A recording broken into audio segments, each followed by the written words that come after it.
E aí, tudo bem com você? Eu sou Miguel Alves. Nesse vídeo, quero conversar um pouco, né, sobre a questão do dízimo, né?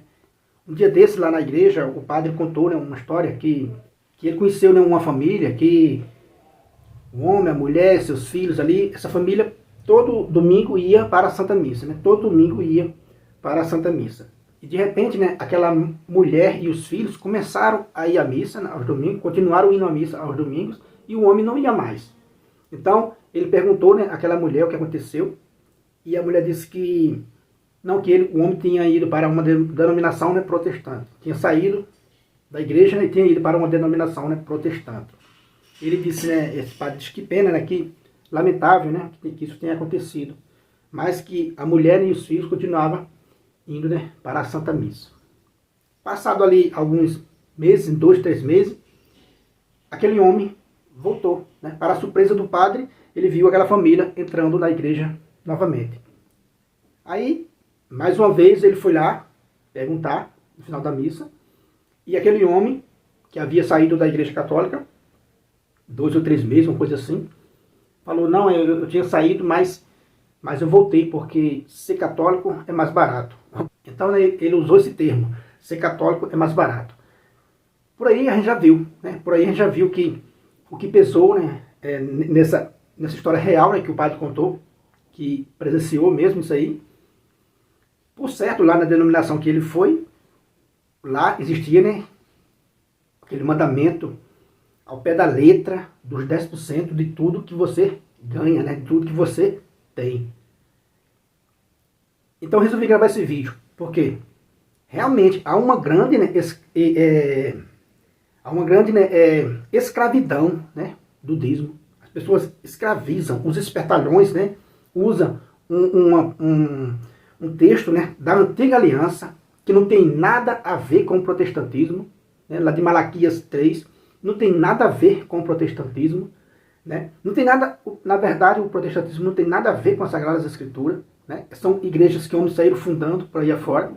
Talvez por esse texto, né, das Sagradas Escrituras, de Malaquias 3, seja um grande incentivo para a pessoa fundar a própria igreja, né, e usar, né, esse trecho das Sagradas Escrituras para fazer uma lavagem, né, cerebral em muitas pessoas.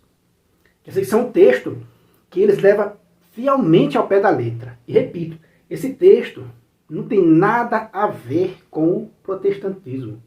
O protestantismo não é herdeiro da Antiga Aliança, coisa nenhuma. Eles não são herdeiros da Antiga Aliança. Quem é herdeiro da Antiga Aliança é a Igreja Católica Apostólica Romana. Basta ver pelos sinais. Posso até fazer um vídeo com mais detalhe, mostrando, né, claramente que o protestantismo não tem nada a ver com as Sagradas Escrituras, muito menos, né, com esse texto de Malaquias 3. Não tem nada a ver, ele está falando do templo de Deus. Naquela época não havia, né, protestantismo.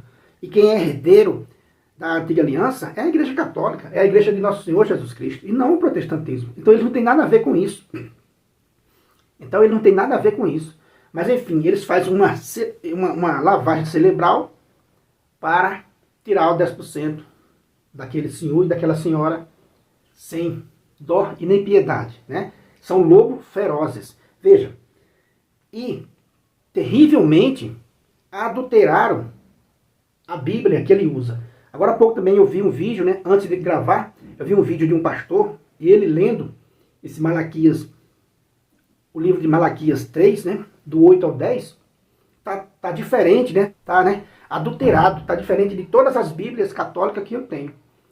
A Bíblia Ave Maria, a Bíblia Jerusalém, a CNBB, a Bíblia pastoral que eu tenho aqui, todas elas estão com o termo, né, enganar. Veja, vou ler aqui na Bíblia Ave Maria, e essas outras que eu falei para você, tá do mesmo jeito, tá o termo enganar. Malaquias do 8 ao 10. Do 8, né, ao 10. Vamos ler do 8 e o 9 que a gente já vai entender. Pode o homem enganar o seu Deus? Veja, tá o termo enganar. Pode o homem enganar a Deus? Está fazendo uma pergunta, né? Pode o homem enganar a Deus? Ou seja, não pode, a gente não pode enganar a Deus. Mas olha o termo, né? Pode o homem enganar a Deus? E no versículo 9, veja, vou ler o versículo 9 para você ver. Malaquias 3, né? Foste atingido pela maldição, e vós, nação inteira, procurais enganar-me. Veja, foste atingido pela maldição, e vós, nação inteira, procurais enganar-me. Veja que a palavra maldição só aparece uma vez, no versículo 9 das Bíblias católicas, né, que eu tenho aqui. Malaquias 3, versículo 9. A palavra maldição só aparece uma vez. E o termo usado não é roubar, é enganar. Né? Pode o homem enganar a Deus? Agora, veja nessa Bíblia aqui, ó, João Ferreira, né, de Almeida. A famosa atualizada, né, que o pessoal chama de atualizada. Veja Malaquias 3, veja no versículo 8. Será que alguém pode roubar a Deus? Olha o termo, roubar a Deus. Você vê que na Bíblia católica é usado, né, o termo enganar. Agora veja nessa Bíblia, né, protestante aqui, João Almeida, né, atualizada. Veja. Será que alguém pode roubar a Deus? Versículo 8, né? Agora, lembra do versículo 9 que eu falei para você que a palavra maldição na Bíblia católica só aparece uma vez? Veja no versículo 9 dessa Bíblia aqui, ó. Malaquias 3. Versículo 9, né? Ó. Com maldição vocês são amaldiçoados. Veja que aqui colocou uma palavra a mais para destacar aquilo que eles querem, aonde eles querem chegar, né? Com maldição vocês são amaldiçoados, porque estão me roubando, vocês e a nação toda. Veja, a palavra maldição aparece duas vezes. Ele faz questão de repetir, além de trocar o termo enganar para o termo, né, roubar, que é o termo mais pesado, fazer, né, uma lavagem mesmo cerebral naquele fiel. Veja, né, na Ave Maria, como está, né, o versículo 9 de Malaquias 3. Foste atingidos pela maldição. E vós, nação inteira, procurais me enganar-me. Veja, a palavra maldição, como eu falei para vocês, aparece uma vez só. Na Bíblia protestante, essa que eu tenho aqui, aparece duas vezes, além de ter modificado o termo enganar para o termo roubar. Então, eles dão um destaque muito grande para essa passagem, né, de Malaquias 3, sendo, né, que esses fundadores de denominação não tem nada a ver com essa passagem. Repito mais uma vez, né, não tem nada a ver com isso. Então, eles fazem essa lavagem cerebral, né, nos seus fiéis, escraviza as pessoas. Por isso que aquele homem, quando voltou para a igreja católica, falou para o padre, né, ser católico é mais barato. Às vezes, meus irmãos, a gente sabe que a situação financeira, que a crise não é fácil para ninguém, né? Agora, já pensou você escravizar famílias e famílias, ser obrigado a dar 10% de tudo que você tem, sendo que isso aqui era uma lei antiga, né? Uma lei antiga que a igreja, que no Novo Testamento, né? Que no Novo Testamento fala sim de dar uma oferta, mas não fala quanto, né? No Novo Testamento fala sim de dar uma oferta, fala sim de uma coleta que os apóstolos fizeram, né? Que o que Paulo faz em favor da igreja. Sim, temos que ajudar sim, né? Agora você ser obrigado a dar os seus 10% de tudo que você tem, você ser obrigado a provar que você deu o seu dinheiro, senão você começa a ser perseguido, você é obrigado a provar, a confessar que deu o seu dinheiro. Olha aí a confissão, né? Quer dizer que você é obrigado a confessar para aquele seu líder lá que você pagou aquele mês. Você é obrigado a provar. Então, meus irmãos, infelizmente, há uma grande, né, escravidão.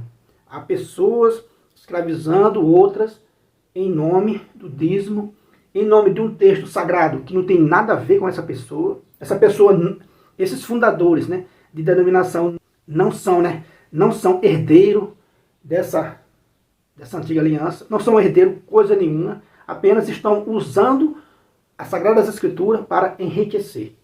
estão usando as Sagradas Escrituras para escravizar e enriquecer, infelizmente. E pessoas, né, estão caindo nesse laço desses lobos, né, ferozes. Então é isso aí, meus irmãos, é essa mensagem que eu deixo nesse vídeo.